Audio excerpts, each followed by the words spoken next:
又到了吃山楂的季节，外面卖20-30一份的糖雪球，做法竟然这么简单，在家做几块钱就能做一大盘。糖雪球也叫挂霜山楂、雪衣山楂，很多朋友总是做不好。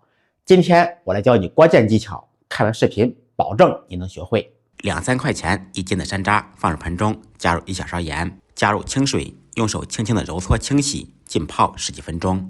泡好以后，再用清水清洗2遍，彻底洗净。洗好以后，放到带孔的容器中控水，用剪刀剪掉果把，挖掉很脏的果心。山楂子不用去除，在制作之前一定要把水分彻底控干。着急做可以用厨房用纸擦干表面的水分。以500克山楂为例，准备300克清水，300克白糖。先不要开火，把清水和白糖分别倒入锅中，搅拌均匀，再开大火把糖熬至融化。熬糖主要分为3个阶段，期间它们的火候大小是不一样的。第一个阶段，大火把糖熬融化，使它们融合在一起。第2个阶段，中火把水分熬干。这个过程糖液的表现为持续冒大泡，用铲子搅拌阻力很小，糖水很稀，从铲子上面滴落下来呈水滴的状态。我们需要中火持续熬3-4分钟左右。第3个阶段，糖液大泡转小泡，这个时候我们把火调小，用铲子搅拌，能明显的感觉到糖水已经变粘稠了。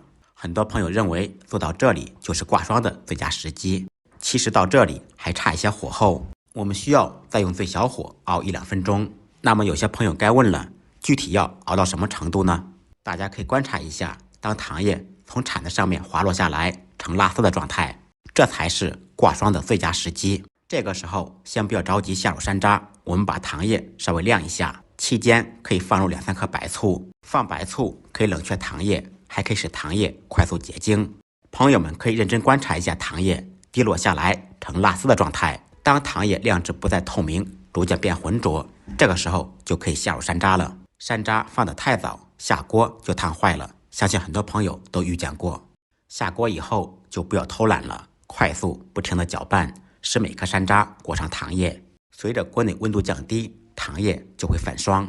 这一个糖炒雪球的视频也是保姆级别的，希望大家都能学会。当然还是要麻烦大家动动您发财的小手，点个赞，点个转发，让更多的朋友看到。也希望大家都动起手来，记得在评论区交作业。再忙再累，记得按时吃饭。下期视频见，拜拜。